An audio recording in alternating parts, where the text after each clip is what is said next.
Welcome to सुनो पाकिस्तान। मैं हूं आपका होस्ट, आपका मेज़बान अजीम राना, और मेरे साथ मौजूद हैं शहरबानो अवान। उम्मीद आप ठीक होंगे। 2 घंटे तक हमारा और आपका साथ होगा और उम्मीद है कि आप हमारे साथ ही रहेंगे।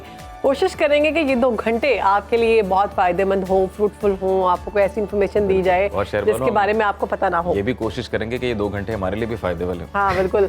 तो स्टार्ट करते हैं। स्टार्ट यहाँ से करते हैं अजीम, कि आपने कहीं बचपन में जब आईडी बनाई हो या अभी भी कहीं आपने पासवर्ड 1 2 3 4 5 6 तक तो नहीं रखा हुआ?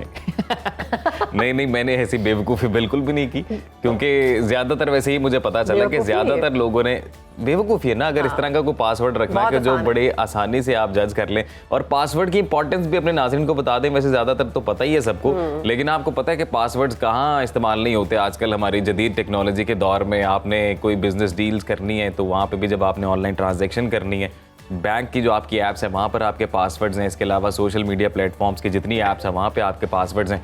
तो पासवर्ड एक ऐसी चीज़ है कि अगर ये कॉम्प्रोमाइज़ हो जाए, अगर ये पता चल जाए किसी को, तो फिर आप नहीं रहेंगे किसी काबिल, क्योंकि आपकी इन्फॉर्मेशन, आपका डेटा जैसे आपको अपने बैंक मिसयूज हो सकता है। एग्जैक्टली बैंक्स के बारे में पता होता है ना कि आपने अपना पिन कोड किसी से शेयर नहीं करना, वो भी पासवर्ड ही होता है। इसी तरह आपके सोशल ऐप्स में भी पासवर्ड यूज़ होते हैं। वो चाहे आईडी किसी ने बनाई हो, बाद में आप पासवर्ड चेंज कर सकते हैं, तो इसलिए फिर आपका अकाउंट सेफ हो जाता है। तो हमें जो हमारे तक इन्फॉर्मेशन आई है वो ये है कि सबसे ज़्यादा इस्तेमाल होने वाला जो पासवर्ड है ना, वो है 1 2 3 4 5 6, यानी 1 2 3 4 5 6, जिसे 45 लाख से ज्यादा लोगों ने इस्तेमाल किया हुआ है। 45 लाख से ज्यादा लोगों ने दुनिया में ये पासवर्ड रखा हुआ है। इसके बाद 40 लाख से ज्यादा अफराद ऐसे हैं जिन्होंने अपना पासवर्ड जो है, वो वर्ड है, वो लफ्ज है एडमिन, ये रखा हुआ है। और ये वाकई, ये बिल्कुल सच्चाई है। मैं कई लोगों को जानता हूँ, कई ऐसे दोस्त यार हैं जिन्होंने ये शानदार पासवर्ड रखे हैं। 13 लाख अफराद ने 1 से लेकर 7 तक या 8 तक जो है ना वो रखा हुआ पासवर्ड के 1 से लेकर 8 तक जो गिनती बनती है ना, 1 2 3 4 5 6 7 8, ये पासवर्ड रखा हुआ है। और इससे भी ज्यादा अगर बात करें तो 1 से लेकर 9 तक 12 लाख अफराद ने पासवर्ड रखा हुआ है। क्या और आपकी जिंदगी में कोई हिस्सा नहीं है? इसी तरह से मुख्तलिफ स्टैट्स हैं हमारे पास। अच्छा, जो मुझे शहरबानो सबसे फनी लगा ना, वो 7 लाख से ज्यादा अफराद ऐसे हैं जनाब जिन्होंने पासवर्ड वर्ड जो है, वो PASSWORD, यही अपना पासवर्ड रखा हुआ है। तो ये अपनी तरह ये स्मार्ट बनने की कोशिश की है।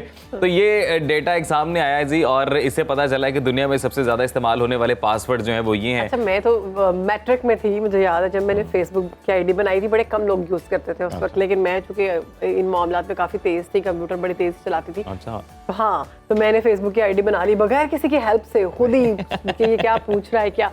तो तब भी मैंने इतना मुश्किल पासवर्ड रखा कि वो खुद भूल गई उस आईडी का, तो वो बड़ी मुश्किल से रिकवर हुआ। नहीं, वैसे जो इसका एक असूल है ना, वो ये है कि जी आपका पासवर्ड जो है वो कम से कम एक कैपिटल लेटर हो, उसमें एक स्मॉल लेटर हो, साथ एक डिजिट हो, यानी कि जो गिनती, बिल्कुल, और एक सिंबल, जो साइंस वगैरह देखते हैं आप, उसमें कीबोर्ड के अंदर ऑप्शंस आते हैं।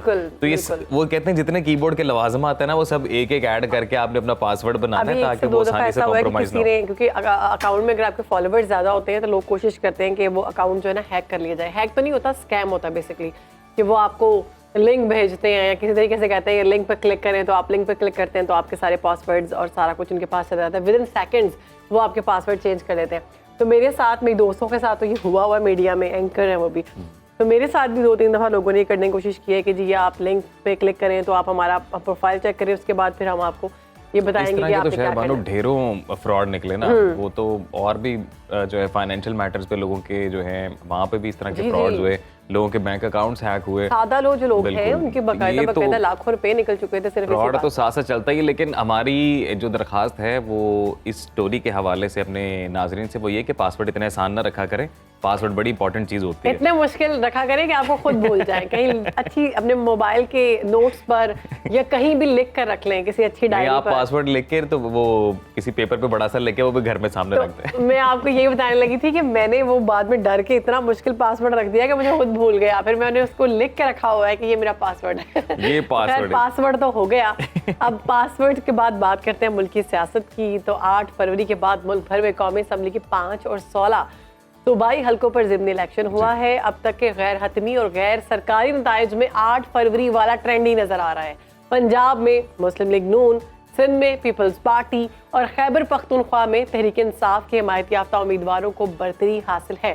आम इंतखाबात की तरह ज़िमनी इलेक्शन में भी PTI और मौलाना फजलुर रहमान की जानिब से धांधली के इल्जाम लगाए जा रहे हैं। आम इंतखाबात की तरह ज़िमनी इलेक्शन वाले हलकों में भी कहीं मोबाइल फोन सर्विसेज बंद रहेंगी तो कहीं ये सर्विसेज आर्जी तौर पर मुअत्तल रहेंगी। ज़िमनी इलेक्शन के दौरान लड़ाई झगड़े और फायरिंग के वाकयात भी देखने में सामने आए। जी बिल्कुल, इस तमाम तर सूरत हाल पर बात करते हैं। हमारे साथ सीनियर तज्जियाकार राना मुबशिर साहब मौजूद हैं। राना साहब, गुड मॉर्निंग, वेलकम टू सुनो पाकिस्तान। सर, कैसे आप?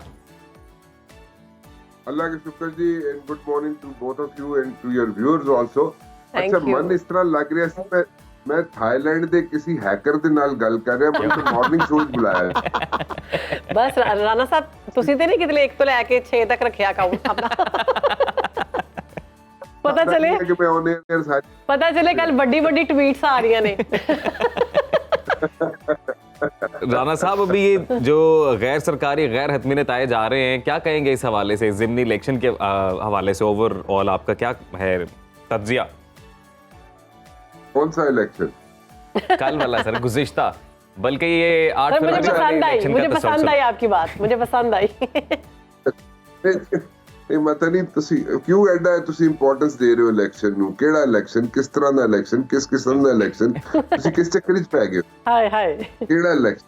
ये ਉਹਦੇ बस ਡੱਬੇ 'ਚ ਤੁਸੀਂ ਵੋਟ ਪਾਉਂਦੇ ਨੇ ਲੋਕ, ਜਿਹੜਾ ਡੱਬਾ ਹੈ ਜਿਸ ਨੂੰ ਤੁਸੀਂ ਕਹਿੰਦੇ ਹੋ, ਉਹਦੇ ਜਿਹੜੇ ਵੋਟ ਪਾਉਂਦੇ ਨੇ ਉਸੇ ਉਮੀਦਵਾਰ ਨੂੰ ਵਾਸਤੇ ਨਿਕਲਦੇ ਨੇ ਵੋਟ। ਜਰਾ ਇੱਥੇ ਚੈੱਕ ਕਰੋ। देखिए ना, it's very difficult to be very honest, it's very difficult. एक एक हल्के में 300 पोलिंग स्टेशंस हैं। अगर आप वहां पे, अगर कोई मीडिया की मैं बात कर ले, तो अगर मीडिया वाले अगर आप वहां पे प्लेस करेंगे तो कितने पोलिंग स्टेशन पे प्लेस करेंगे आप? ठीक है, मैं ये नहीं कह रहा कि सिक्योरिटी के इशूज बड़े अच्छे होते हैं माशाल्लाह, उसको लुक आफ्टर किया जाता है। 3 टियर वहाँ पे सिक्योरिटी होती है, पुलिस होती है, पैरामिलिट्री होती है, फौज होती है, उसके इश्यूज नहीं है। द इशू इज कि वहाँ पे जो वहाँ पे दंगा पुश्ती होती है, डंडा सोटा होता है, या जिस तरीके नाल उत्थे जनाब वोट पा दिते जांदे ने जबरदस्ती, the process of getting relief is so tedious, it's so taxing, इतना टाइम कंज्यूमिंग है कि वहाँ पे इश्यूज बन जाते हैं। वो वहाँ पे लोग बैठे ਜਿਹੜੇ ਆ ਰਹੇ ਹੁੰਦੇ ਨੇ, बैठे रहते हैं 5 साल ਉੱਥੇ ਜਨਾਬ ਬਹਿ ਕੇ ਤਕਰੀਰਾਂ ਕਰਦੇ ਨੇ। ਤਕਰੀਰਾਂ ਖੈਰ नहीं करते, वैसे ही बह के जनाब शक्ला वकला देख के चले, कलफ शलफ के कपड़े पा के सीना खोल के। राना साहब, क्या फिर ये ज़िमनी इलेक्शन के नतायज हम इनको यही माने कि ये आम इंतखाबात का ही एक तसलसल है? ना ही समझो मेरी तरफों। अच्छा राना साहब, ये जो ज़िमनी इलेक्शन के जो नतायज हम अभी तक देख रहे हैं, क्या समझते हैं, ये हुकूमती कारकर्दगी का अक्स है? देखें, बात ये होती है, नॉर्मली होता ये है एसओपी कि जो हुकूमत बैठी होती है ना, वो कोशिश करती है कि जितनी ज्यादा सीटें ग्रैब कर सके। अब हमारा प्रोसेस ऐसा है, तरीकाकार ऐसा है, एडमिनिस्ट्रेशन जो है उस वक्त की हुकूमत, जो भी हुकूमत बैठी होती है उसको रिपोर्ट करती है, राइट? जब उसको रिपोर्ट करती है तो वो उनकी बात भी सुनती है, ट्रांसफर भी होंदियां ने, पोस्टिंग्स भी होंदियां ने। वो डरदे ने यार ਅਸੀਂ ਕੋਈ ਥੋੜਾ ਜਿਹਾ ਜਿਹੜਾ ਉਮੀਦਵਾਰ ਹੈ, ਜਿਹੜਾ ਹਕੂਮਤ ਦੇ ਨਾਲ ਉਹਦਾ ਟਿਕਟ ਹੈ ਜਾਂ ਉਹਦਾ ਉਸਦੇ ਕੋਲ ਲੈ ਕੇ ਲੜ ਰਿਹਾ, ਉਹਨਾਂ ਦੀ ਹਮਾਇਤ ਵਿੱਚ लड़ रहा है, उसको we should not annoy him, right? तो वो उसको उसके साथ जरा जेलन करने की कोशिश करते हैं, अपनी लॉयल्टीज शो करने की कोशिश करते हैं, and that's how it works. ठीक है, वो एक जमाना था, पीटीआई के लोग थे, जब पीटीआई की हुकूमत थी तो उसमें बाय इलेक्शन हुए तो पीटीआई वाले सारी सीटें हार गए। ठीक है, तकरीबन सभी सीटें हार गए।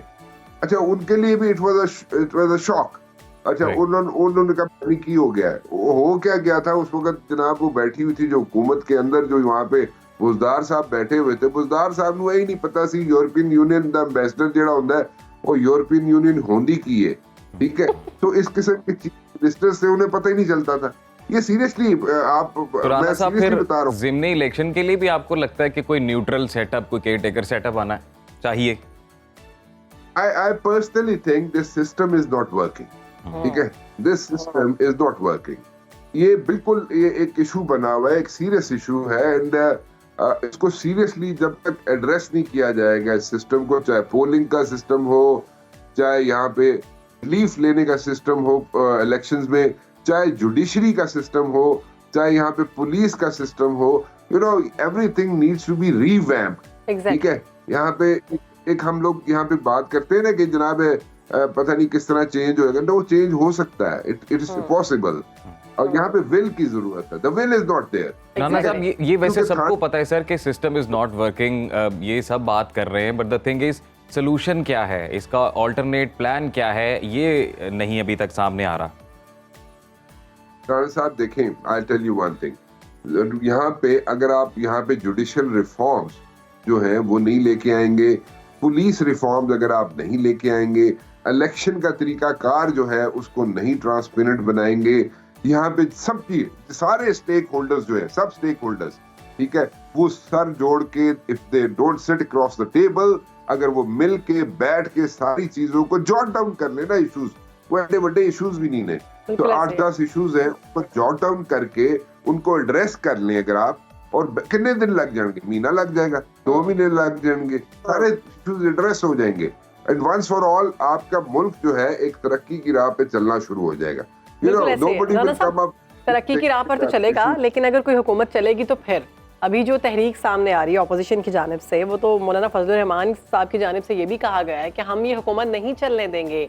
तो अगर हम मौलाना साहब को देखें तो पहले तो बड़े गुण गाते थे, अब अचानक से हुकूमत के खिलाफ खड़े हो गए, ये एक पॉइंट ये बताइए, और दूसरा क्या ये हुकूमत चलती हुई दिखाई दे रही है आपको?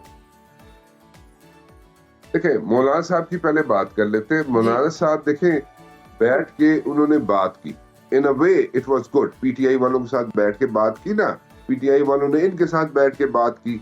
मौलाना साहब को क्या कहते थे पीटीआई वाले, डीजल, ठीक है, मौलाना साहब क्या कहते थे इमरान खान को, यहूदी एजेंट, ठीक है। तो ये सारे एक दूसरे के साथ अगर बैठ के अगर बातचीत कर सकते हैं तो फिर मतलब कि मेरे तो ख्याल में सबको बैठ के बातचीत करनी चाहिए, जो मैं यहाँ पे रिक्वेस्ट कर रहा हूँ पॉलिटिशियंस से और सब स्टेक होल्डर से request, they should sit across the table, they should sort out things once for all। बाकी रहेगी हुकूमत की बात कि हुकूमत को चलने देंगे मौलाना साहब या नहीं चलने देंगे। I personally think कि मौलाना साहब has lost that touch, ठीक है। हाँ, उनके पास मदरसे के लोग हैं, बाकी लोगों के ये देखा जाए कि सीटें हैं उनके पास, उनका गिला ही ये है कि मनु सीटें जिताई हैं क्यों नहीं मौलाना साहब का। मौलाना साहब तो यही तो क्या कर रहे हैं कि मनु सीटें नहीं जिताई हैं, तुसी आप पे जित के आ गए। सॉरी, क्या कह रही? मैंने कहा उनको ये गिला है मुझे नहीं जिताई या बाकियों को जिता दिए। यही है ना, मेहरबानो यही गल है ना, वो बाकी कहते मैं पीटीएम लेके चलिया, मैं ताड़ा थानेदार बनया, मैं सबसे आगे था, मैं पीटीएम के उस वक्त जब कोई साथ नहीं था मैं साथ था, तुसी लोगों ने सीटा अपनी कट दी और मनु तुसी रवा देता है। तो राणा साहब ये गिला किससे था, ये शहबाज शरीफ साहब से, वज़ीर आज़म पाकिस्तान से, या फिर नवाज शरीफ साहब से गिला था?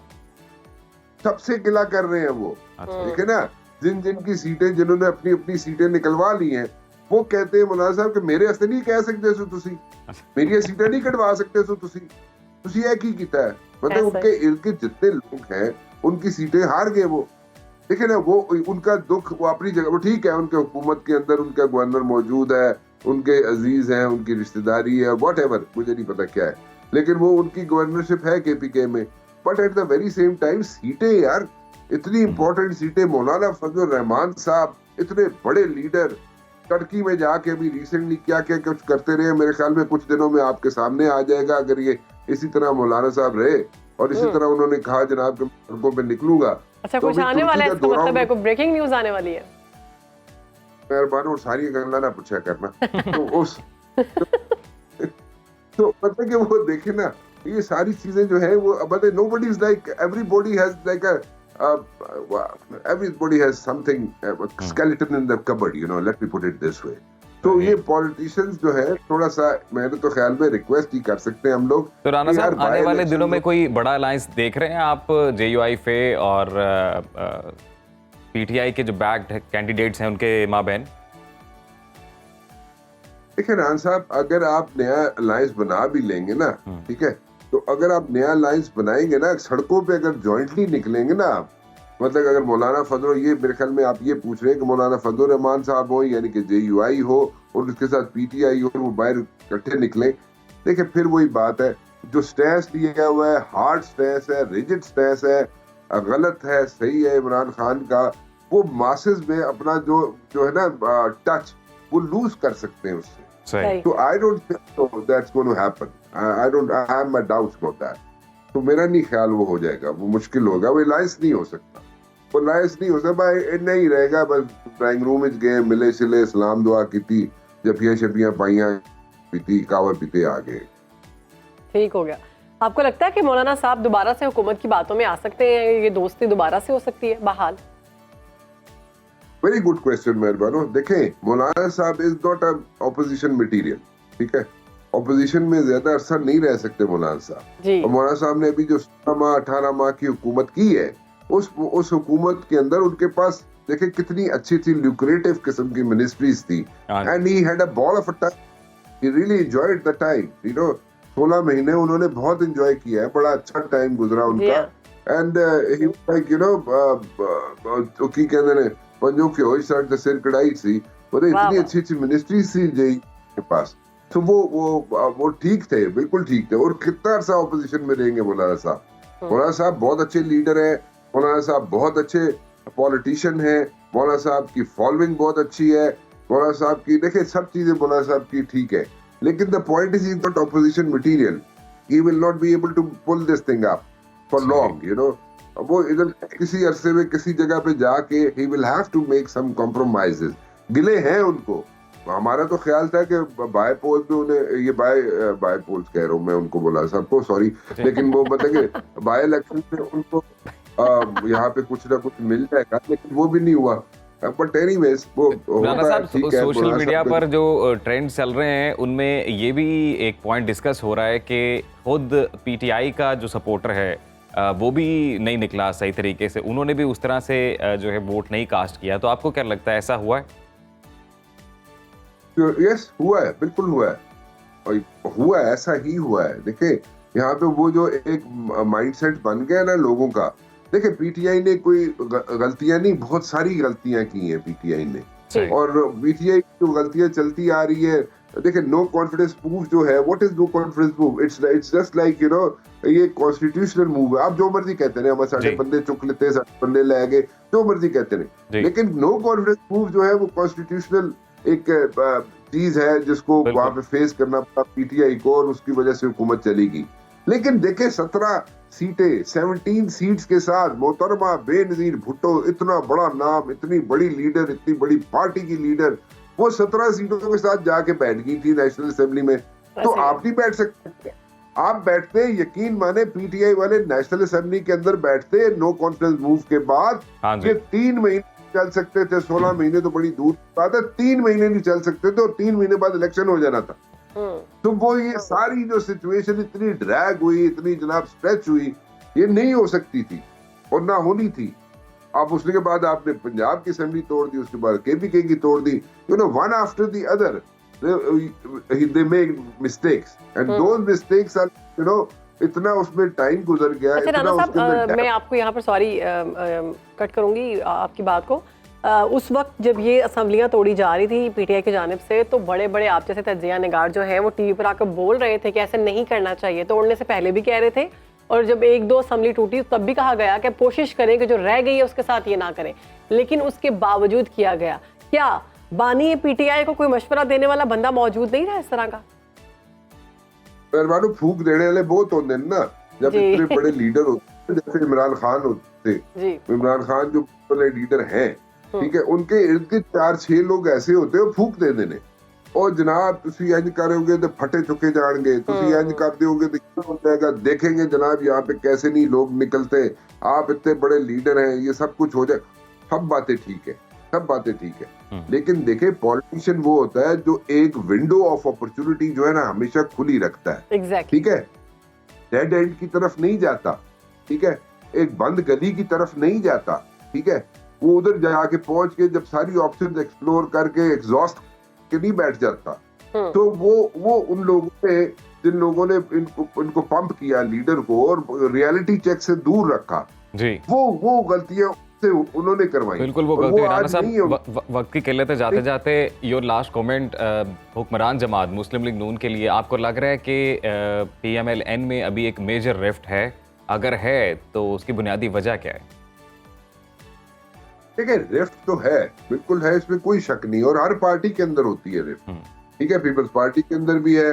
एक ग्रुप जो है वो चलता है बिलावल भुट्टो जरदारी साहब के साथ, एक चलता है जरदारी साहब के साथ, इसी तरह यहाँ पे नून लीग के अंदर भी जनाब इसी तरह ग्रुप्स है, स्ट्रॉन्ग ग्रुप्स है। एक शहबाज शरीफ साहब के साथ चलता है, एक नवाज शरीफ साहब के साथ चलता है, लेकिन वोट बैंक जो है वो नवाज शरीफ साहब का है, ठीक है। तो इसी तरह ग्रुप्स है, ग्रुप्स आर एवरीवेयर। कोई स्ट्रॉन्ग होता है, कोई थोड़ा सा ढिला होता है, मठा होता है, लेकिन ग्रुप्स आर देयर। लेकिन you know this groups are like damaging for any party. कोई भी ग्रुप बना हो ना किसी भी पार्टी में, वो पार्टी को अल्टीमेटली डैमेज करता है। And that's you know that's where the fault lies.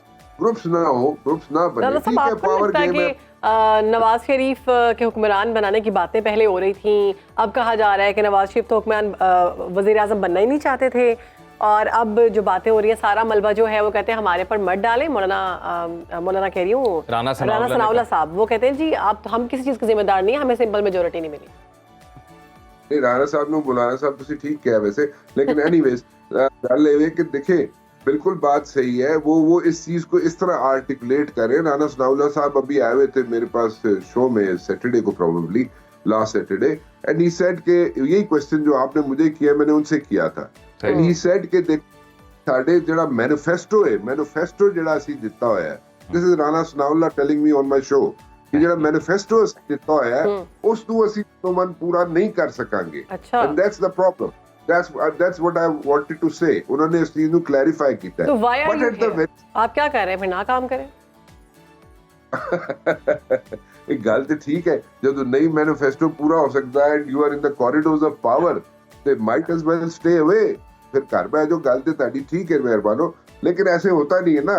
मतलब यहाँ पे पावर गेम है सारी, politics is all about power. बिल्कुल पावर गेम है जी, it's all about politics. Rana साहब माजरत, वक्त खत्म हो गया सर, बहुत शुक्रिया आपके वक्त का। मैं भी एक कमेंट देना चाहूंगी कि राना ये और एक राना सामने, तो मेरे मुंह से फिर राना सनाउल्लाह ही नहीं निकला, मैं रानों में घिर गई। मौसम की बात कर लेते हैं। बलूचिस्तान में बारिशों से मुतासिर होने वाले अजला में ताहाल सैलाबी सूरत हाल है। PDMA रिपोर्ट के मुताबिक हालिया बारिशों के दौरान मुख्तलिफ हादसात में 16 अफराद जान की बाजी हार चुके हैं, और ये भी बताया गया कि 25 से ज़ायद ज़ख्मी हैं। दूसरी तरफ पेशावर की जब बात करें तो KP के मैदानी और बालाई इलाकों में सैलाब और लैंड स्लाइडिंग की वजह से 33 बच्चों, 15 ख़वातीन और 15 मर्दों समेत 63 अफराद जाँ बहक, जबकि 78 अफराद ज़ख्मी हुए। आने वाले दिनों में मौसम की क्या सूरत हाल है ये जान लेते हैं। हमारे नुमाइंदगान हमारे साथ मौजूद हैं। सबसे पहले हम उनसे करंट सिचुएशन जानते हैं। बिल्कुल, KP में हम जानेंगे सबसे पहले जहांजेब आफरीदी से कि वहाँ पर सूरत हाल क्या है।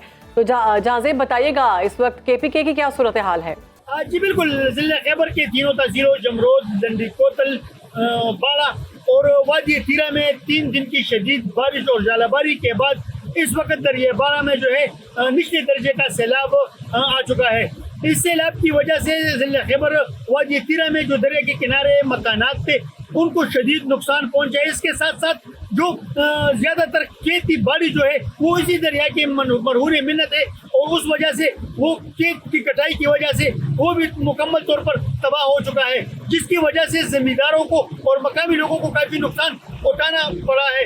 इसके अलावा जिला पेशावर के जो इलाके हैं जो कि इस दरिया के रास्ते में आते हैं, वहाँ पर भी इस पानी की वजह से काफी नुकसान हो चुके हैं। इसके अलावा साथ साथ मैं ये भी बताता चलूँ कि महकमा मौसमियात ने मजीद बारिश बरसने के अंदेशा दिया है। अगर मजीद बारिश होती है तो जिला खैबर के दूर अफ्ताद इलाका वादी तीरा में पहले से कच्चे और कमजोर घर जो है उनको नुकसान पहुंचने। बहुत शुक्रिया आपका जहांजेब आफरीदी, आपने दरिया बाड़ा पर जो सिचुएशन है वो बताई। तो अब बलूचिस्तान की सूरत हाल जान लेते हैं, वहाँ पर इस वक्त मौसम कैसा है। फजल तवाब बलूचिस्तान से आगाह करेंगे। फजल तवाब बताइएगा। देखिए, इस तरह की मुल्क की दीगर हिस्सों की तरह हालिया बारिशों के दौरान बलूचिस्तान में भी तूफ़ानी बारिशों ने तबाही मचा दी और सूबे के मुख्तलिफ अजला में अब भी सैलाबी सूरत हाल का सामना है। बारिशों से सबसे ज़्यादा कोयटा के नवाही इलाके हन्ना उड़ा, चश्मा चौज़ी, मगरबी और मशरकी बाईपास, जबकि कोयटा के अलावा चमन, किला अब्दुल्ला, नौशकी, गवादर, पसनी समेत मुख्तलिफ इलाकों में सैलाबी सूरत हाल के बायस बड़े पैमाने पर नुकसानात हुए। बारिशों का पानी जो है वो घरों में दाखिल हुआ। सैलाबी रेलें जो है आने से राब्ता सड़कें जो है वो शदीद मुतासिर हुई। PDMA की जानिब से जो रिपोर्ट जारी की गई है उसके मुताबिक हालिया बारिशों के दौरान छतें और आसमानी बिजली गिरने, जबकि सैलाबी रेलें में बह जाने के बायस मजमूई तौर पर 16 अफराद अफराद जाँ बहक हो चुके हैं, जबकि 25 से ज़ायद अफराद ज़ख्मी हुए, जिनमें ख़वातीन और बच्ची भी शामिल है। जबकि इसके साथ ही साथ बारिशों ने जो मवासलाती निज़ाम था, ज़री ज़मीनी थी, उसे भी नुकसान पहुँचाया है और जो पसनी का इलाका है वहाँ पर कश्तियों को भी नुकसान पहुँचा है।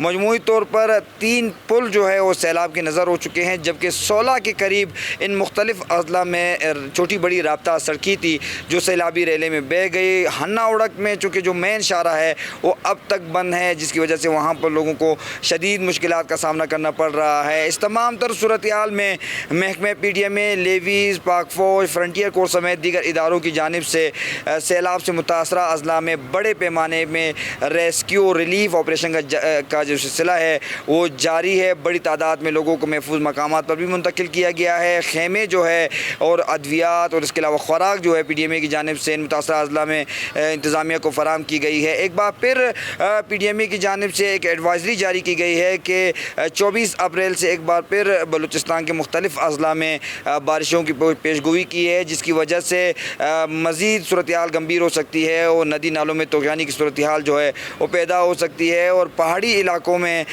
जो सैलाब की सूरत हाल है वो मज़ीद गंभीर हो सकती है। इस वक्त सूरत हाल ये है कि जो सैलाब से मुतासरा अज़ला है वहाँ पर रेस्क्यू और रिलीफ ऑपरेशन का जो सिलसिला है वो जारी है। जी, तो इसी तमाम तर सूरत हाल पर बात करने के लिए हमारे साथ मौजूद है चीफ मेट्रोलॉजिस्ट हैं सरदार सरफराज साहब। बहुत शुक्रिया सरदार साहब, आपने वक्त दिया। बलूचिस्तान की हमने सूरत हाल देखी, खासी ख़तरनाक है। तो अभी ये जो स्पेल है ये कितने रोज़ मज़ीद रहेगा? बहुत शुक्रिया जी। देखिए स्पेल तकरीबन ख़त्म हो गया है। बलूचिस्तान में तो पिछले 2 दिन से कोई बारिश ऐसी ख़ास नहीं हुई है। परसों रिपोर्ट हुई थी, परसों या तरसों हल्की बारिश थी कोयटा में, और कल भी कोई बारिश नहीं हुई है। वहाँ तो अब मौसम खुश्क है और अलबत्ता KP में गुज़श्ता दिन भी बारिश हुई है कुछ इलाकों में, इसी तरह से कश्मीर के कुछ इलाकों में और पंजाब के इलाकों में बारिश हुई है। तो ये स्पेल अब तकरीबन आलमोस्ट ओवर है पूरे कंट्री से ही। लेकिन जैसे कि उन्होंने जिक्र किया 24 तारीख की रात से या 25 की अलग सुबह से बलूचिस्तान में एक नई वेव दाखिल होगी। तो 25, 26 और कुछ इलाकों में फिर बलूचिस्तान के खासकर जो शुमाल मशरकी अज़ला हैं जहाँ पे ज़्यादा तेज़ स्पेल पहले भी हुए हैं और उस तरह से नदी नालों में तो यानी उसी पहाड़ी इलाकों के बायस आ जाती है। तो 25 से लेकर 27 तक हम कह सकते हैं कि 3 दिन बलूचिस्तान में मजीद बारिश है, कुछ एरियाज में तेज स्पेल है। सरदार सरफराज साहब, ये कहिएगा कि ओवरऑल पूरे मुल्क में ही जहाँ पर भी ये बारिशें हो रही हैं, जिन जिन सूबों में बारिशें हो रही हैं, ये एक मामूल की बात है या फिर ये कोई एबनॉर्मल ट्रेंड नज़र आ रहा है? नहीं, मामूल की नहीं है, बिल्कुल गैर मामूली बारिशें हैं। अप्रैल तो आपको शायद याद हो कि one of the driest month होता है, मतलब इतनी बहुत ज़्यादा बारिशें अप्रैल के महीने में नहीं हुआ करती थी, सिवाय एक्सट्रीम नॉर्थ के यानी गिलगित बल्तिस्तान और एक जो नॉर्दर्न KP है वहाँ पर तो होती थी, लेकिन फिर इतनी शिद्दत की नहीं होती थी कि जितनी इस दफ़ा हो रही हैं। तो इस लिहाज से है बिल्कुल गैर मामूली बारिशें। यानी अभी तक जो 21 दिन गुजरे हैं अप्रैल के, तो उसमें मेरे ख्याल में कोई 168 यानी कोई 1.5 गुना कह सकते हैं हम, 2 गुना या 2.5 गुना ज़्यादा बारिश हो चुकी है पूरे। तो फिर सरदार सरफराज साहब के ये भी प्रेडिक्ट किया जा सकता है या ये भी तवक्को है कि जब वाकई बारिशों का सीज़न आएगा तो तब ज़्यादा हैवी रेन हो सकती है? देखिए जो आने वाला अब अगला सीज़न तो मेन सीज़न आपका मानसून होता है ना, जो बस जून से या जून के आखिरी हफ्ते से एक तरह से पाकिस्तान में अनसेट हो जाता है उसका। और जून के महीने में फिर प्री मानसून बारिशें अमूमन वो भी हीटिंग की वजह से बहुत वायलेंट किस्म की बारिशें हो जाती हैं बाज़-औक़ात। तो इस दफ़ा की प्रेडिक्शन मानसून की अभी फॉर्मल प्रेडिक्शन या फोरकास्ट PMD की तरफ से आई तो नहीं, लेकिन असेसमेंट यही है कि इस दफ़ा सरप्लस मानसून है, यानी मामूल से ज़्यादा बारिशें दिखाई देती हैं इस दफ़ा भी। इसलिए अच्छा, ये बताइएगा कि आने वाले दिनों में गर्मी जो है उसकी शिद्दत में इजाफा कितना होने वाला है और कब तक ये हम तवक्को करते हैं कि बारिशें जो हैं ये ख़त्म होंगी और गर्मी का दोबारा से आगाज़ होगा? देखिए वैसे तो गर्मी अप्रैल से शुरू हो जाया करती थी, खासकर मैदानी इलाकों में। अभी तो नहीं, पंजाब के जी इस दफ़ा नहीं है। उसकी वजह ये कि बारिशें मुसलसल चल रही हैं, तो अप्रैल तो बहुत अच्छा। अप्रैल के एंड तक तो कोई ऐसी उस तरह की मतलब तेज़ गर्मी नहीं लगती, क्योंकि ये अगला स्पेल हो रहेगा और ये भी अप्रैल के एंड तक जाएगा, तकरीबन 30 अप्रैल तक जाके शुमाली इलाकों में तमाम होगा। यानी 25 से लेकर 27 तक बलूचिस्तान में और फिर 26 से लेकर 28 और 29 तक उधर KP में, पंजाब में और कश्मीर और GB वगैरह में। तो यूँ अप्रैल में तो गर्मी नहीं है। मई में देखिए पहले हफ्ता मई का या दूसरे हफ्ते में खासकर फिर गर्मी ज़्यादा हो सकती है, खासकर मैदानी इलाकों में। लेकिन मई की भी अब डिपेंड करता है कि उसमें भी अगर इस तरह की वेव, वेस्टर्ली वेव आती रहती हैं, कोई 2-3 अगर आ जाती हैं अच्छी तगड़ी वेव, बारिश सरदार ज़्यादा सरफराज साहब, ये भी एडवाइजरी किन इलाकों के लिए जारी की गई है आपके महकमे की जानिब से या पीडीएमए की जानिब से? ऐसी कोई डिटेल्स अगर आपके पास हैं तो वो शेयर कर दें।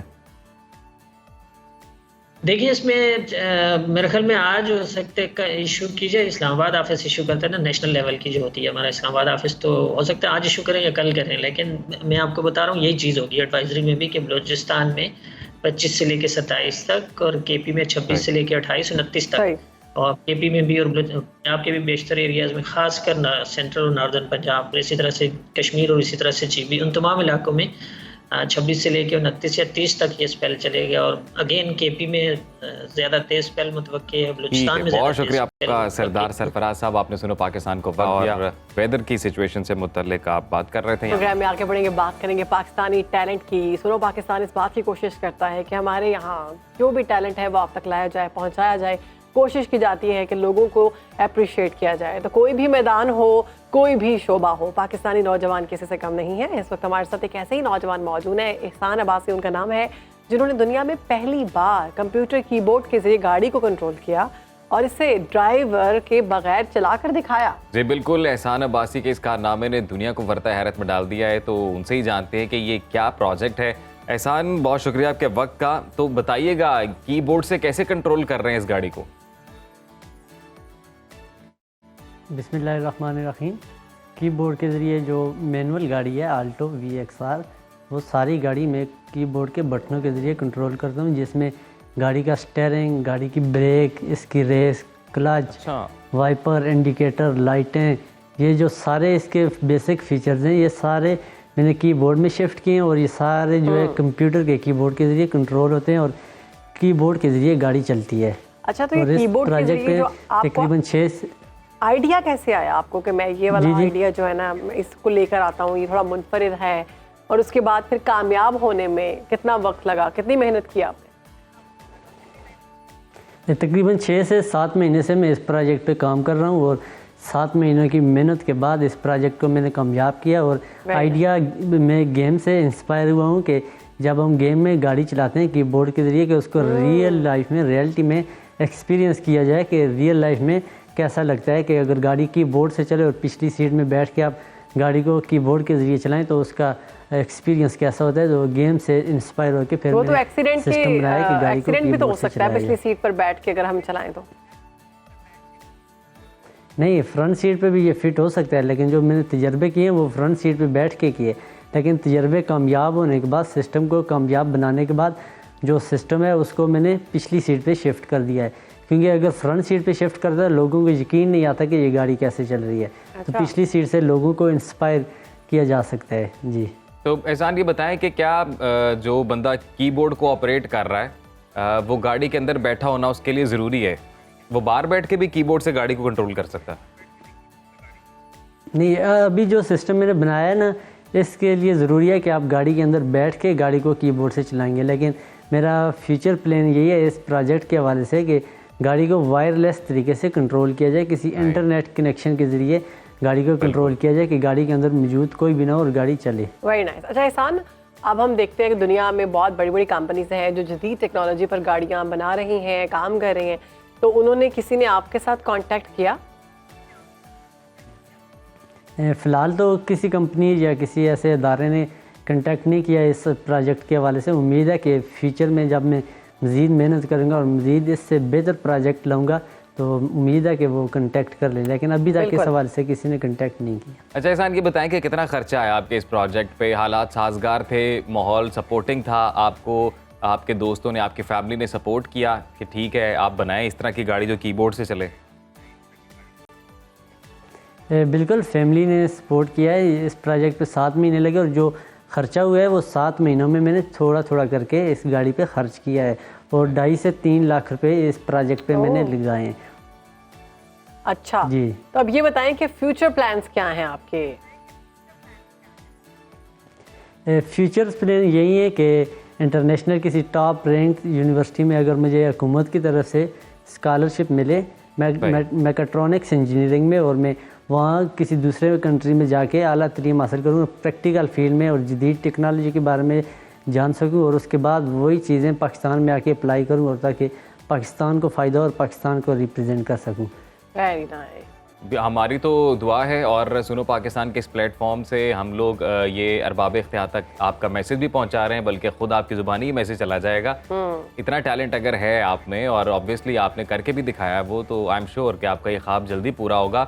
एहसान, ये बताइएगा कि जब आपने अपने इस ख्वाब को पूरा किया, जब गाड़ी को कीबोर्ड का बटन दबाने से आपने चला लिया, स्टार्ट कर लिया, उस वक्त फीलिंग क्या थी? बिल्कुल, देश के जो प्रोजेक्ट है ना, एक एक चीज़ में टेस्ट करता था। जब मेरा कोई एक प्रोजेक्ट कामयाब हो जाए तो उसके बाद खुशी बहुत होती थी, लेकिन कामयाबी से पहले नाकामियाँ भी देखने को मिलती है कि कई मरतबा मेरे जो स्टीयरिंग का सिस्टम है, क्लच का सिस्टम है, ये चीज़ें नाकाम भी होती रही, क्योंकि ये एक मैनुअल गाड़ी है, और मैनुअल गाड़ी को अगर मैं इस तरह कंट्रोल कर सकता हूँ तो सोचे अगर कोई मुझे इलेक्ट्रिक गाड़ी दे या कोई ऑटोमेटिक गाड़ी कोई हुकूमत या कोई ऐसा अदारा दे, उस पर मैं जदीद किस्म की गाड़ी पे कितने ज़्यादा तजर्बे कर सकता हूँ, उसमें कितने ज़्यादा नई इनोवेशन लाने की कोशिश हमें ये कर सकता बताइए हूँ। कि ये जो गाड़ी आपने बनाई है, कमर्शियल तौर पर आप इसको रिप्रेजेंट कर सकते हैं?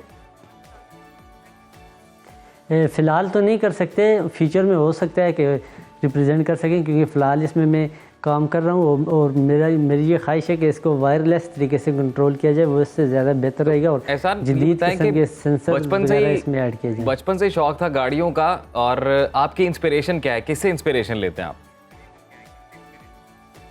पहले मेरा भाई इस तरह के काम करता था, आज से 5-6 साल पहले, लेकिन उसके बाद मैंने इस फील्ड को चुना है, और इस फील्ड में जो पहले मैं काम करता था, चीज़ें रिपेयर करता था, इलेक्ट्रॉनिक्स के जो भी सामान है उसको रिपेयर करना, घर में किसी को कोई चीज़ हो, मोहल्ले में कोई चीज़ हो, रिपेयर करने से काम शुरू किया आज से 5-6 साल पहले।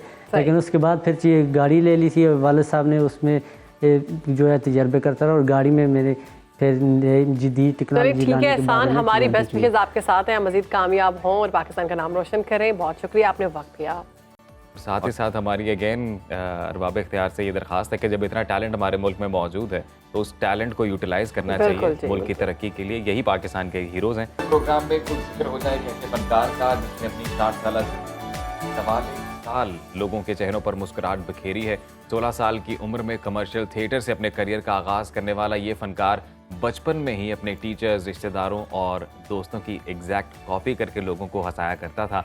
कुदरत ने इसे टैलेंट अता किया था जिसे वो अपनी मुसलसल मेहनत और रियाजत से निखारता चला गया और पाकिस्तान का सबसे बड़ा मज़ाहिया फनकार, मिमिक्री आर्टिस्ट और मेज़बान कहलाया। दुनिया इस फनकार को मोइन अख्तर के नाम से जानती है और one of my favourites Shehrbano. मुझे आज भी इनका काम याद है और यूट्यूब के ऊपर अक्सर बैठ के मैं इनके क्लिप्स पुराने देखता हूँ। Amazing actor. बिल्कुल, शोबिज़ इंडस्ट्री की अगर बात की जाए तो एक यूनिवर्सिटी का दर्जा दिया जाता है इनको कि जिस तरह से वर्सटाइल अदाकारी भी करते थे, हंसाते भी थे, उसके साथ साथ लोगों को बताते थे काम कैसा करना है। सिर्फ पाकिस्तान ही नहीं बल्कि पड़ोसी मुल्क के दिलीप कुमार, राज कपूर, ऋषि कपूर, शाहरुख, सलमान और आमिर खान जैसे फनकार भी इनके मद्दाह थे, इनको बहुत पसंद करते थे। बिल्कुल, हमेशा तारीफ की गई है। मोइन अख्तर के अपने बेटे मंसूर बताते हैं कि मोइन अख्तर की वफात के बाद मैडम तुसाद म्यूजियम की तरफ से इजाज़त तलब की गई कि वो म्यूजियम में मोइन अख्तर का मुजस्समा लगाना चाहते हैं, लेकिन मोइन अख्तर के घर वालों ने ये कहकर इनकार कर दिया कि इस्लाम में मुजस्समा बनाना मना है या बुत बनाना मना है। तो मैडम तुसाद म्यूजियम में मोइन अख्तर का मुजस्समा तो सजाया नहीं गया, लेकिन वो अपने चाहने वालों के दिलों में आज भी जिंदा हैं। उनकी तस्वीर अभी भी धुंधलाई नहीं है।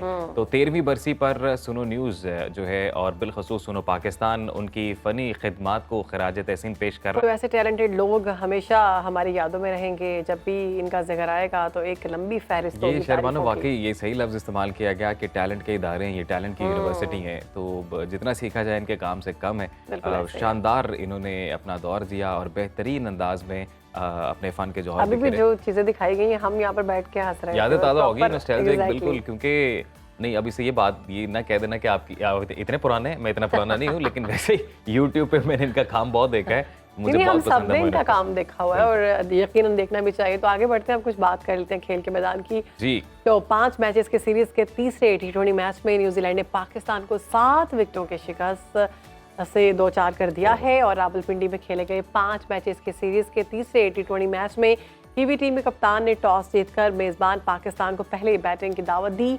पाकिस्तान ने मुकर्ररा 20 ओवर्स में 4 विकेटों के नुकसान पर 178 रन बनाए, जबकि न्यूजीलैंड ने 189 रन का हदफ 19वें ओवर में 3 विकेटों के नुकसान पर हासिल कर लिया। कीवी बल्लेबाज की अगर बात की जाए मार्क चैपमैन, जी बिल्कुल, मार्क चैपमैन ने ने 42 गेंदों पर 87 रन की नाकाबिले शिकस्त इनिंग्स खेली। और यहाँ पर हम आपको ये भी बताते चलें कि पाकिस्तान और न्यूजीलैंड के दरमियान 5 मैचेस की ये सीरीज़ है। इसका पहला T20 मैच बारिश की नज़र हो गया था और दूसरे मैच में पाकिस्तान 7 विकेटों से फाते रहा था। कल के मैच में कीवीज की फतह के बाद अब ये सीरीज़ 1-1 से बराबर है। तो सीरीज़ के अगले जो दोनों मैचेस हैं वो कज़ाफ़ी स्टेडियम लाहौर में खेले जाएंगे और उनको हम भी कोशिश करेंगे कि जाके वहाँ पे बराह रास्त हम दुआ भी करेंगे कि कुछ पाकिस्तान भी जीत कर हमें दिखाए। नहीं इंशाल्लाह। अभी तो सीरीज 1-1 से बराबर हुई है ना, अभी आगे 2 मैचेस और हैं, इंशाल्लाह वो हम जीतेंगे और फिर सीरीज पूरी अपने नाम करेंगे। अच्छा, एक और खबर है, वैसे ये इस तरह की खबरें तो हम देते रहते हैं, तो वो खबर कुछ मुनफरिद नहीं है,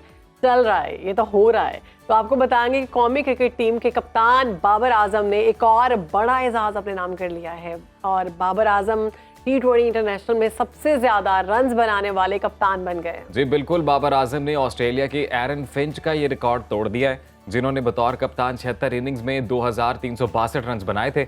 और न्यूजीलैंड के खिलाफ तीसरे मैच में बाबर आजम की बतौर कप्तान 67वीं इनिंग्स थी। इसके अलावा बाबर आजम T20 इंटरनेशनल में 400 चौके लगाने वाले पहले एशियाई क्रिकेटर भी बन चुके हैं। इससे कबल आयरलैंड के पॉल स्टर्लिंग ने T20 इंटरनेशनल्स में 407 चौके लगाए हैं। तो कंग्रेचुलेशंस टू बाबर आजम और हमारी दुआएं आपके साथ हैं। आप भी पाकिस्तान के हीरो हैं, आप मजीद आगे बढ़े, यूं ही रिकॉर्ड पे रिकॉर्ड कायम करते चले जाएं। तो मेरे ख्याल से विमेन क्रिकेट टीम की बात अभी वैसे बाबर आजम का कमबैक भी हुआ है बतौर कप्तान, तो मेरे ख्याल से ये एजाज उनको मजीद कॉन्फिडेंस दिलाएगा कि T20 भी वर्ल्ड कप भी आ रहा है। हार भी रहे थे अजीम, तब भी वो अपने रिकॉर्ड्स बनाते जा रहे थे और मैंने इसलिए कहा कि ये कोई डिफरेंट खबर नहीं है, ये हम पहले भी देते रहे हैं कि उन्होंने बहुत से रिकॉर्ड बनाए। अच्छा, मतलब हमारे पास बड़े बाबर आजम अब इतने टैलेंटेड हो गए हैं कि उनके आगे रिकॉर्ड तोड़ना कोई बड़ी खबर नहीं है। मतलब हम लोग भी बड़ा इजीली होकर बता रहे हैं जी, बाबर आजम ने एक और रिकॉर्ड तोड़ दिया। मतलब ब्लेस्ड है बाबर आजम इस हिसाब से कि जब भी कोई बड़ा क्रिकेटर इनका नाम लेता है तो वो कहता है कि सदियों के बाद ऐसा क्रिकेटर पैदा हुआ। वैसे शहरबानो सिर्फ हमारे जो मर्द क्रिकेटर्स हैं वही रिकॉर्ड नहीं लगा रहे, खवातीन भी लगा रही हैं, वो भी हम बताएंगे। लेकिन उससे पहले कुछ मैच की बात करते हैं। विमेन क्रिकेट में जनाब वेस्ट इंडीज की जो विमेन टीम है उन्होंने पाकिस्तानी विमेन को दूसरे वनडे में 2 विकेटों से शिकस्त दी। और ये जो 3 एक रोजा मैचेस की सीरीज है वो वनडे ये वेस्ट इंडीज की विमेन टीम ने अपने नाम की।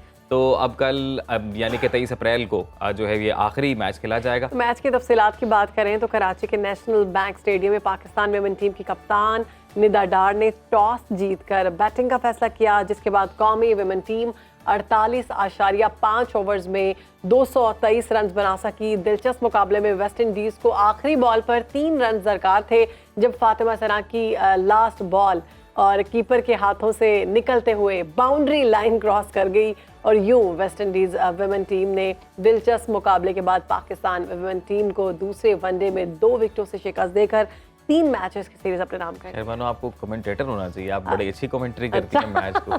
आपने तो यूं बताया जैसे आंखों के सामने मैच चल रहा है कि किस तरह से बॉल कीपर के हाथ से छूटी है और वो बाउंड्री को क्रॉस करते हुए चौका हो गया। मैं थोड़ी एक्साइटेड हो गई थी बाबर आजम के बनाने पर कि वो जनाब रिकॉर्ड पे रिकॉर्ड बना रहे हैं। मैंने कहा मैं भी कोई रिकॉर्ड बनाने की कोशिश करूं। लेकिन हमारे एक क्रिकेटर ने बनाया रिकॉर्ड, बताओ। बिल्कुल जी, बताएं। अच्छा जी, और वो ये कि जी विमेन क्रिकेट टीम मैच तो हारी है, लेकिन कप्तान निदा डार ने वनडे इंटरनेशनल मैचेस में 100 विकेटें मुकम्मल करने का एजाज अपने नाम कर लिया।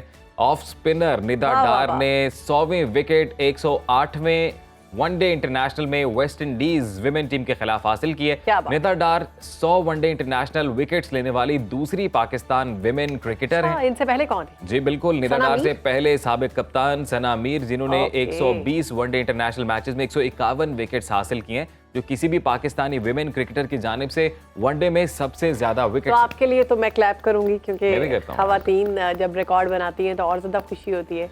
वेल डन, मजीद आगे बढ़े, पाकिस्तान का नाम रोशन करें। और अच्छा लगता है कि जब कोई खातून किसी मकाम पर अवार्ड बनाती है या कोई कामयाबी हासिल करती है, अवार्ड हासिल करती है, रिकॉर्ड बनाती है, तो बहुत अच्छा लगता है। और वैसे एक खातून होने के नाते मुझे तो कुछ ज्यादा खुशी हो रही है। लेकिन आप ये मुझे इस तरह से बताते हुए हंस क्यों रही थी? खुशी हो रही थी नहीं, मुझे। अच्छा मुझे खुशी हो रही थी। आप मुझे लगा शायद आपको ये लगा कि मैं एग्री नहीं करता इस ना बात ना ना एग्जैक्टली आप करते होंगे और मैं आपको जानती हूँ। सीरीज जो है वो तो हार गए लेकिन रिकॉर्ड तो हमने बना लिए। मैं तो कह रहा हूँ शहर बानो कि आप झूठ बोलने पर आपके जिस्म पर वो भी बताएंगे लेकिन उससे पहले टेम्परेचर बढ़ जाएगा। वो भी बात हम करते हैं लेकिन उससे पहले जिस तरीके से जिस जोश और वलवले से आपने पाकिस्तानी विमेन क्रिकेटर को अप्रिशिएट किया और जो कमेंट्री आपने करना किया, चाहिए, मेरे ख्याल से फिलहाल हर लड़की आप भी मुझे ना पाकिस्तानी क्रिकेट टीम का हिस्सा लग रही हैं आज। आपके देखिए आज मैंने ग्रीन पहना हुआ हाँ है, जी। सूट भी मेरा ग्रीन है और सोच भी मेरी ग्रीन है, तो ग्रीन ही होनी चाहिए, पॉजिटिव। हम पाकिस्तानी हैं, ना सिर्फ सोच green, we bleed green. Yes.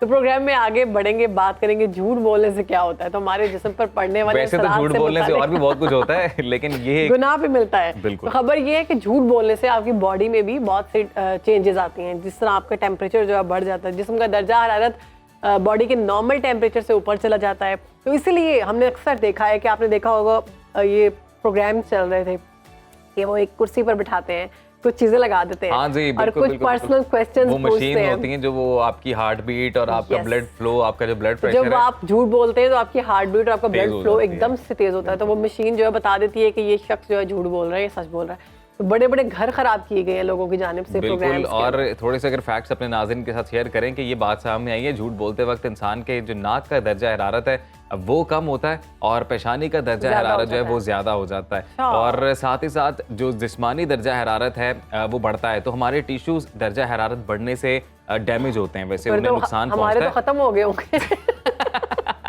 लेकिन बॉडी स्मार्ट भी बहुत है। लेकिन रोजाना की बुनियाद पर झूठ तो बहुत बोला जाता है। नहीं, लेकिन बॉडी स्मार्ट भी एट द सेम टाइम है ना, मतलब डैमेज बेशक हो रहा है लेकिन एट द सेम टाइम वो Bent हो एक रहा है। नॉर्मल टेम्परेचर अपना बरकरार भी रखती है। तो जिस्म का जो दर्जा हरारत है वो आपने नोटिस किया कि बढ़ता भी रहता है और घटता कम भी भी रहता है। होता है, कई और वजूहात भी हैं जिसकी वजह से ऐसा होता है, लेकिन माहिरीन सेहत ये कहते हैं कि जी इंसानी जो जिस्म है वो तकरीबन 37 डिग्री सेंटीग्रेड के बुनियादी दर्जा हरारत पर काम करता है। अगर ये दर्जा हरारत 40 डिग्री सेंटीग्रेड पर पहुंच जाए तो इंसान बेहोशी का शिकार हो सकता है। इसके अलावा एक और तहकीक भी ये सामने आई है कि जी जो मर्द हजरात हैं वो ख़वातीन का जो जिस्मानी दर्जा हरारत है उससे मुख्तलिफ दर्जा हरारत होता है मेल बॉडीज़ का, और ख़वातीन के जो जिस्म का दर्जा हरारत है वो मर्द हजरात के निस्बत 0.4 डिग्री ज़्यादा होता है। तो अगर ख़वातीन झूठ बोलेंगी तो दर्जा हरारत तो उनका ज़्यादा तो नॉर्मल रहेगा फिर, क्योंकि मर्दों का तो वैसे ही टेम्परेचर ज्यादा होता है, जैसे ये बता रहे हैं जो तहकीक बताई जा रही है। तो खवातीन तो फिर झूठ बोलेंगे तो नॉर्मल रहेंगे। लेकिन पता नहीं मुझे कहीं कहीं लगता है कि हो सकता है सब पर ये आप ये कह रही तहकीक खवातीन वैरी ज़्यादा ना झूठ बोलती करियो, हैं?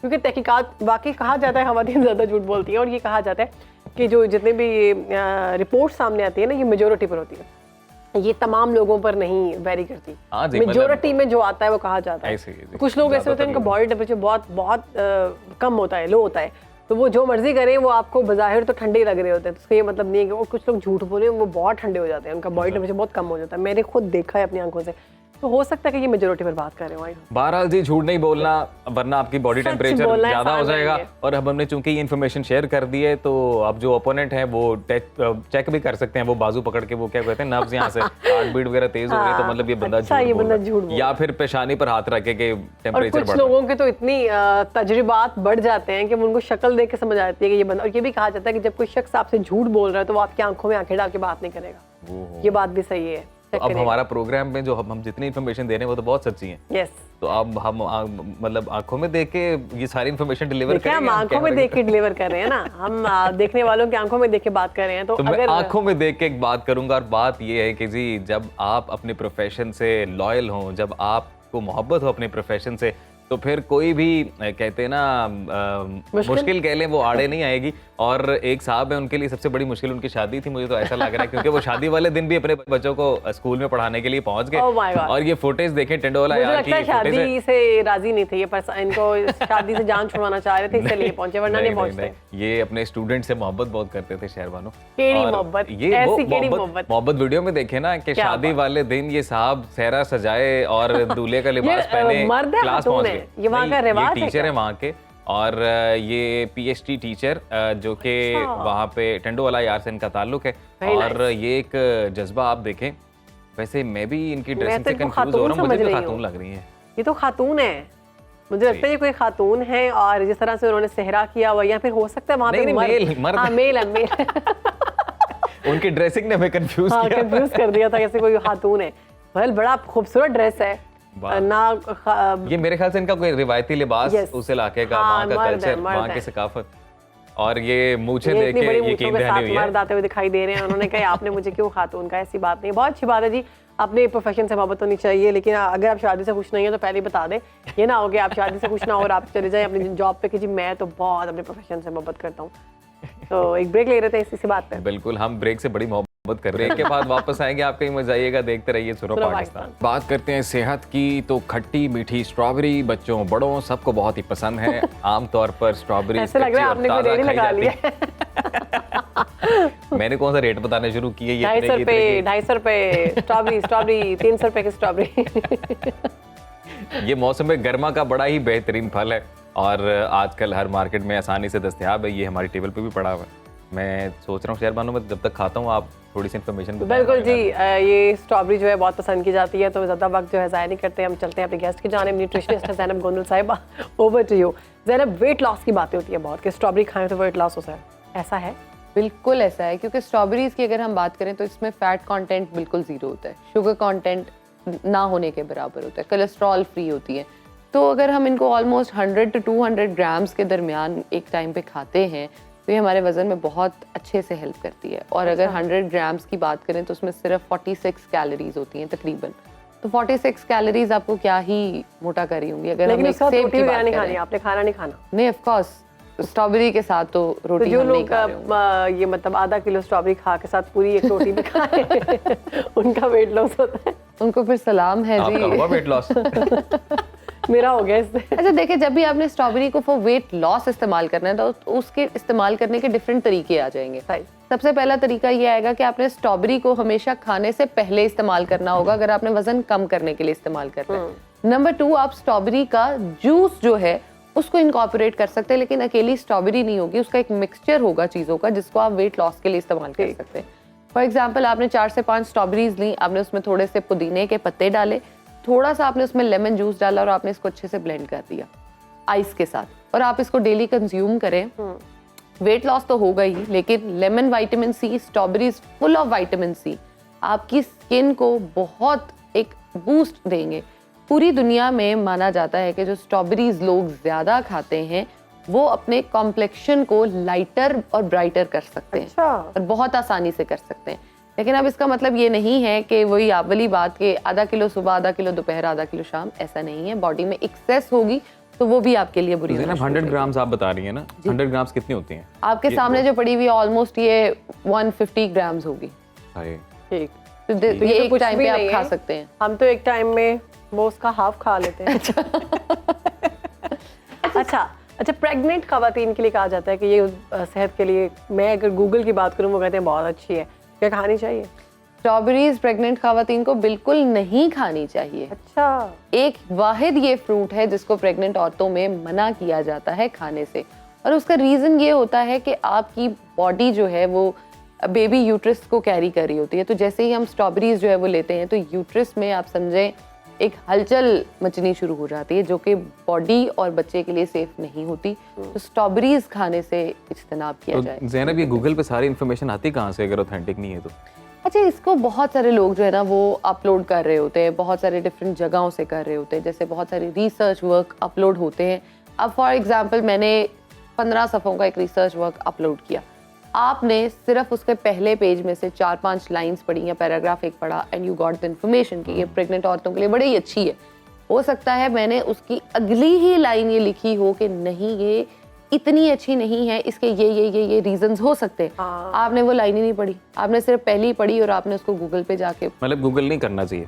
नहीं गूगल करे लेकिन अपनी एक प्रॉपर रिसर्च के साथ करें। लेकिन उसके साथ ये कि आप ये भी देखें ना, साथ लिखा होता है कि ये किसने टाइम research की पीरियड है, और रिसर्च exactly। किसने की है और ये कौन से। हमेशा रीसेंट रिसर्चेस पे जो है यकीन रखा करें। फॉर एग्जांपल कुछ साल पहले कहा जाता था कि जी जो स्ट्रॉबेरीज हैं इसको दूध के साथ पीना, मिल्क शेक्स इसके पीना बहुत सेफ है। लेकिन अब अगर हम बात कर रहे हैं तो नई रिसर्चेस ये कहती हैं कि आपको दूध के साथ स्ट्रॉबेरीज को नहीं लेना चाहिए, क्योंकि हम तो बहुत विटामिन शेक्स सी पीते हैं को, स्ट्रॉबेरी के। विटामिन सी को जैसे ही हम दूध के साथ मिलाते हैं तो विटामिन सी और दूध का कोई कॉम्बिनेशन नहीं होता, ना कैल्शियम एब्जॉर्ब होता है ना विटामिन सी एब्जॉर्ब होता है बॉडी में। स्ट्रॉबेरी शेक्स तो हम ऐसे पीते हैं नहीं, जैसे अगर फायदा नहीं होता नुकसान भी तो नहीं ना होता? कोर्स नुकसान है। देखें आपकी बॉडी में कैल्शियम जो डिपोजिशन होनी है जाके दूध से जो आप ले रहे हो वो नहीं हो रही है। आपने जैसे विटामिन सी लिया, आपने इतनी मेहनत की है सिर्फ क्या चीनी खाने के लिए, जो स्ट्रॉबेरी शेक में चीनी है या स्ट्रॉबेरी से आप वो दूध मीठा ले रहे हो, तो मीठे के लिए तो हम इतनी मेहनत नहीं कर रहे। लेकिन अगर आपने स्ट्रॉबेरीज का मैक्सिमम बेनिफिट लेना है तो आप स्ट्रॉबेरीज को दही के साथ लें।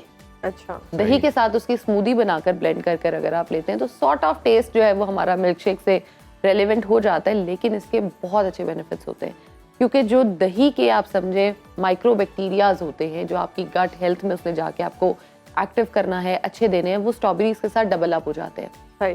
विटामिन सी अपनी मैक्सिमम रीच में जाके जो है आपकी बॉडी में एब्जॉर्प्शन कराता है। बिल्कुल। तो अच्छा एक और है कि इसमें अब जो दही है वो जो देसी दही घर में जमाई जाती है उस टाइप की दही या डब्बे वाली दही, दोनों ली जा सकती हैं क्योंकि हम लोग उनमें फर्क होता है वैसे इनमें भी? बहुत फर्क होता है। घर वाली दही ज्यादा अच्छी होती ऑफ कोर्स आपने अपने हाथ से एक चीज बनाई है, फॉर एग्जांपल आप ये ले ले मिसाल के, आपने अपने हाथ से एक मुंह पे लगाने वाली क्रीम बनाई है और आपने एक मार्केट से खरीदी है। सही। आपको पता ही नहीं है कि उसमें क्या है और आप सिर्फ लगाते चले जा रहे हो।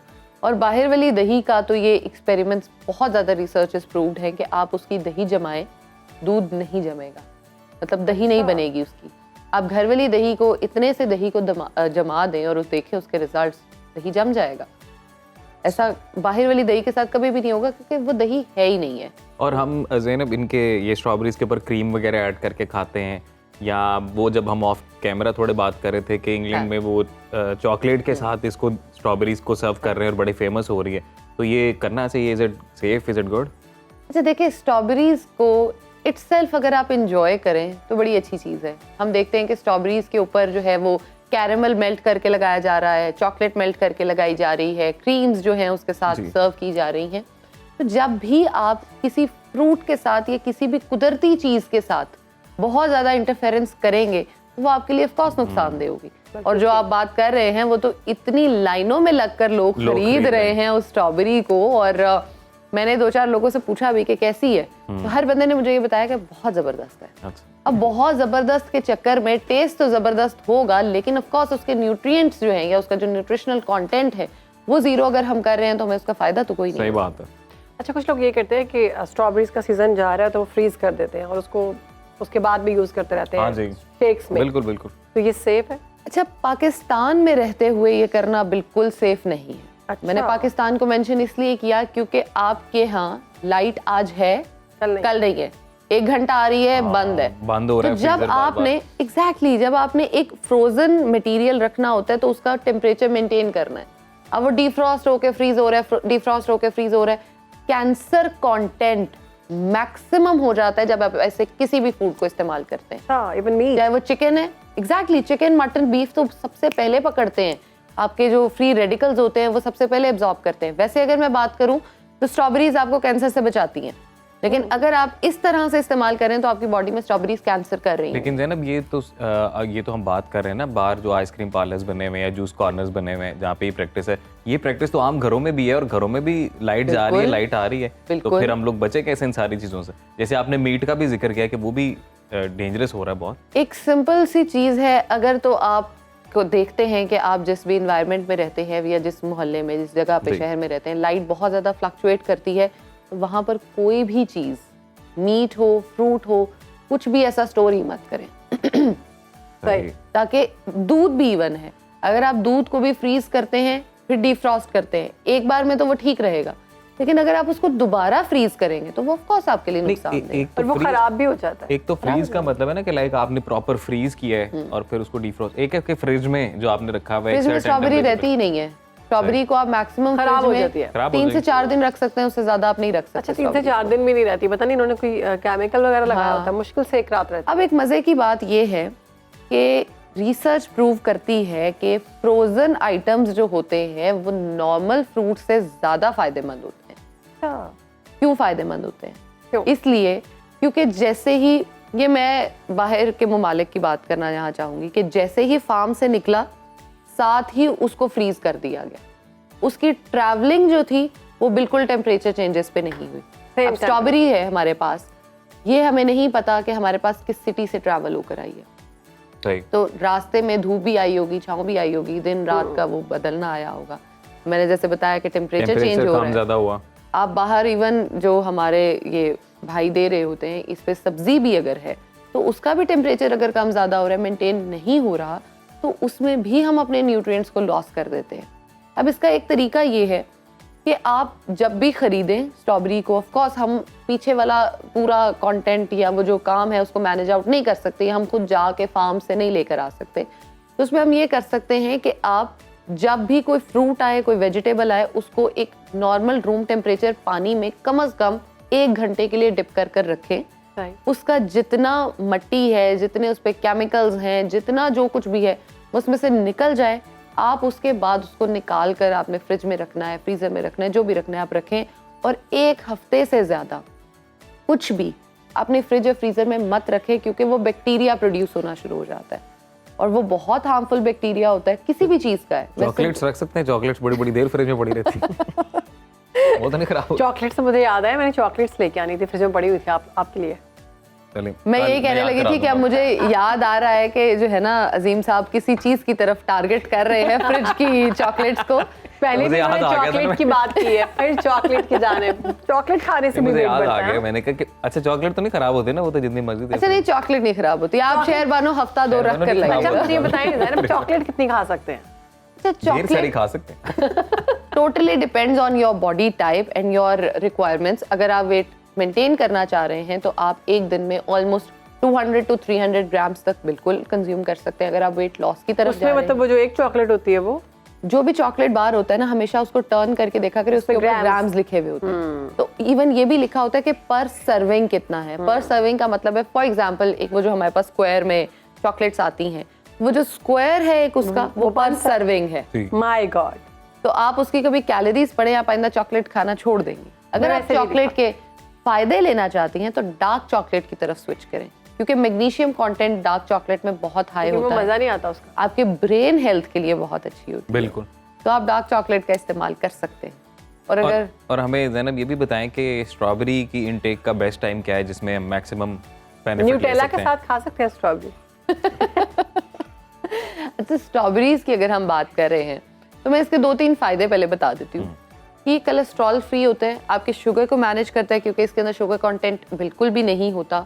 उसके अलावा जिन लोगों में बहुत ज़्यादा ब्लड प्रेशर हाई रहता है, ये उसको कंट्रोल करता है। आपकी आर्टरीज और आपकी वेन्स के लिए ये बहुत अच्छा होता है। यानी आपको अगर हार्ट का कोई इशू है, आपको कोई प्रॉब्लम्स है, जैसे फॉर एग्जांपल जिन लोगों को स्टंट डला हुआ होता है या हार्ट अटैक्स हुए हुए होते हैं, हम उन लोगों को बहुत सारे फ्रूट्स जो हैं वो नहीं दे रहे होते, घर वाले नहीं दे रहे होते। अगर आप डॉक्टर से बात करेंगे तो वो सारे ही अलाउ ऑलमोस्ट कर रहा होगा। अच्छा। तो स्ट्रॉबेरीज अगर आप देते हैं, स्ट्रॉबेरीज उस हार्ट पेशेंट के लिए बहुत अच्छी हैं, क्योंकि आपकी बॉडी में जितने फ्री रेडिकल्स हैं ये उनको बॉडी से निकालता है और बेस्ट सोर्स है एक एंटीऑक्सीडेंट का। जैसे ये एक वाहिद फ्रूट है जिसका सीड बाहर है और ऑलमोस्ट 70 to 80 जो है वो सीड पर स्ट्रॉबेरी पे होते हैं। अब अगर अल्लाह पाक ने इसकी ये एक कंपोजिशन बनाई है तो इसके सीड्स हमारे लिए ऑफ कोर्स हेल्दी होंगे तो ही इस पे है। ऐसे ही है। और अब मज़े की बात ये है कि स्ट्रॉबेरी ना सिर्फ खाने में बल्कि फेस पे लगाने में भी बहुत ज़बरदस्त होती है। आप इसका मास्क बना सकते हैं। एग्जैक्टली। स्ट्रॉबेरीज आप लें, 3 से 4 लें, आप उसको थोड़ा सा पानी में स्टोर कर दें। उसके बाद अगर आप ब्लेंडर में ब्लेंड करना चाहते हैं, ब्लेंडर में कर सकते हैं। अदरवाइज़ आप उसको स्मैश कर सकते हैं अपने फॉक के साथ और उसके अंदर थोड़ा सा मैदा और थोड़ा सा बेसन ऐड ऑन करके अपने फेस पे अप्लाई करें तो एक तो स्किन क्लियर होना शुरू हो जाएगा और स्क्रब भी हो जाएगा उसके साथ साथ। अगर स्क्रब करना चाहते हैं तो हल्के हाथों से आप इसमें थोड़ी सी शुगर ऐड कर सकते हैं, थोड़ी सी चीनी और थोड़ी सी स्ट्रॉबेरीज जो है उसके साथ आप बहुत हल्के हाथों से मसाज करें। हमेशा स्क्रब का एक असूल मैं साथ बताती हूँ क्योंकि मैंने बहुत सारे लोगों को देखा है कि उन्होंने अपनी स्किन, फेशियल स्किन को बहुत ज़्यादा ख़राब कर लिया होता है ओवर स्क्रबिंग कर करके, बहुत ज़्यादा मल। ओवर स्क्रबिंग भी नहीं करनी चाहिए। नहीं करनी चाहिए। अगर आपकी स्किन बहुत ज़्यादा ऑयली है तो आप मैक्सिमम वीक में 1 बार स्क्रब करें, उससे ज़्यादा स्क्रब मत करें क्योंकि आपकी स्किन को क्लेंजिंग की ज़रूरत है, स्क्रबिंग की ज़रूरत नहीं है। और अगर आपने स्ट्रॉबेरीज को यूज़ करना है तो इसके सीड्स आपके लिए वैसे ही काम कर रहे होते हैं। ज़ैनब सबका। बंदल, बहुत शुक्रिया आपके वक्त का। हमारा सेगमेंट का वक्त चला गया जी। शहर बानो, अब वक्त हो गया है पाकिस्तान के पुरफज़ा मकामात की सैर करने का। बिल्कुल जी, खूबसूरत मकामात जो कि हम सुनो पाकिस्तान में दिखाते हैं आपको कि आपने जाना है। अगर आपने अभी तक वहाँ का विजिट नहीं किया तो ज़रूर करें। तो आज हम सैर करवाने जा रहे हैं ये अंगूल नेशनल पार्क। और बलूचिस्तान के 3 अजला तक ये फैला हुआ है, जिनमें गवादर है, औरान है, लसबेला है। तो बहुत बड़ा खूबसूरत पार्क है। नाम क्या है? Hangul national park. ये कराची से आप मगरिब की जानिब अगर 200 किलोमीटर सफ़र करें तो वहाँ पर आपको ये मिलेगा। ये नेशनल पार्क है।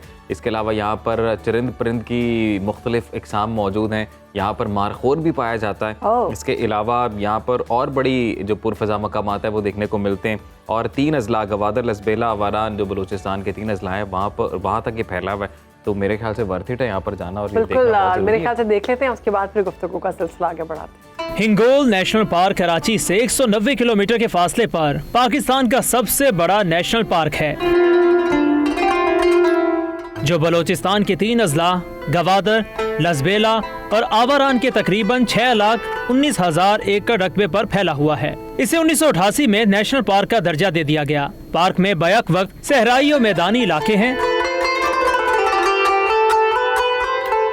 शिमाल में घने जंगलात और जनूब में बंजर पहाड़ी सिलसिला है, जबकि दूसरी जानिब दरियाए हिंगोल के साथ वसी नमकीन पानी वाला दलदली इलाका है। ये पार्क 250 से जायद नबाताती और 300 के लगभग हैवानाती अनवा का मस्कन है। यहाँ दुनिया भर से हिजरत करके आने वाले परिंदों की सैकड़ों नायाब इकसाम भी मौजूद हैं। सदियों के इर्तिका और समुद्री हवाओं के कुदरती कटाव के अमल से अनोखे खतूत पर तरशी हुई चट्टानें सयाहों को अपने शहर में जकड़ लेती हैं। यहाँ की एक पहचान प्रिंसेस ऑफ होप नामी चट्टान है, जो दूर से देखने में एक दराज कामत खातून का मुजस्सिमा मालूम होती है, जो दौरे उफक में कुछ तलाश कर रही है। यहाँ की दूसरी अहम चट्टान स्फिंक्स ऑफ बलोचिस्तान है, जिसे मकामी अफराद अबू लहोल का मुजस्सिमा भी कहते हैं। ये चट्टान 2004 में मकरान कोस्टल हाईवे की तामीर के दौरान दरियाफ्त हुई थी।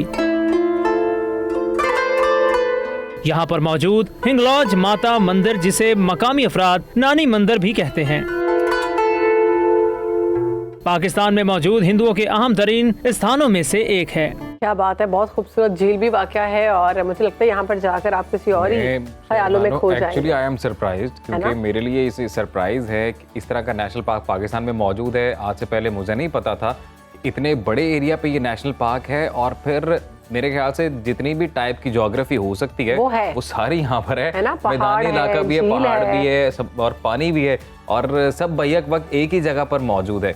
तो सुनो पाकिस्तान के इस सेगमेंट और हमारी इस काविश को मेरे ख्याल से मेरे समेत हमारे नाज़रीन भी सराहेंगे कि वो चीज़ें हम लोग हाईलाइट कर रहे हैं, वो जगह लोगों को नहीं पता, जो नहीं पता। अमूमी तौर पर अगर बलूचिस्तान में लोग रहते हैं तो बहुत कम लोग हैं जो विजिट करते हैं इन तमाम जगहों का। पाकिस्तान में इतनी जगह हमारे करीब लाहौर में जो हमने देखी और मैंने अभी तक वो विजिट नहीं की हुई है, और इतने सालों से हम लोग पंजाब में रह रहे हैं। लेकिन ये सारी चीज़ें दिखाने का मकसद ये है कि अपने पाकिस्तान को एक्सप्लोर करें। हमारा पाकिस्तान बहुत खूबसूरत है। एग्जैक्टली मैं ये पॉइंट पे बात करने वाला था कि हम लोग अक्सर इंटरनेट पे या ऑनलाइन सर्च करते हैं और दुनिया भर के जो मशहूर नेशनल पार्क्स हैं उनके फुटेजेस देखते हैं, तो नो डाउट कि वो भी देखने वाले हैं। लेकिन अपने मुल्क में ऐसी शानदार चीज़ें, ऐसी शानदार जगह अवेलेबल हैं, तो सबसे पहले तो वो जाके डिस्कवर करनी चाहिए, उनको एक्सप्लोर करना चाहिए और उनको एंजॉय करना चाहिए। उसके बाद फिर आप बाहर के इतना दुनिया देखें। प्यारा मुल्क दिया हुआ है जिसमें हर चीज़ वाक़या है। अगर जैसे आपने अभी ये हंगूल नेशनल पार्क की बात की जाए, एरिया भी बहुत खूबसूरत है बलूचिस्तान का, और ये पार्क जो है ये भी बहुत खूबसूरत है। झील है, पहाड़ है, और बाकी ये कि वहाँ जाकर आप किसी और ही दुनिया में खो जाते हैं। मुझे तो ऐसा लगता है देखते हुए बड़ा जबरदस्त एक वाइब आई है। मैं कह रहा हूँ थिंग्स टू डू लिस्ट में ये भी ऐड कर लेते। बहुत कुछ हो गया, लंबी फहरिस्त बन गई है। छुट्टी मिलनी नहीं है। नहीं मिलनी, छुट्टी नहीं मिलनी बेटा। अगर मैं छुट्टी ले दूँ, चले छुट्टी लेते फिर चलते हैं। मैं कह रहा हूँ जी कि हमारे प्रोग्राम का वक्त खत्म हो गया है, तो आप अपना और अपने प्यारों का ख्याल रखें। मुझे और शहरबानों को कल तक के लिए इजाजत दें। छुट्टी ले ली मैंने। अल्लाह हाफिज। अल्लाह हाफिज।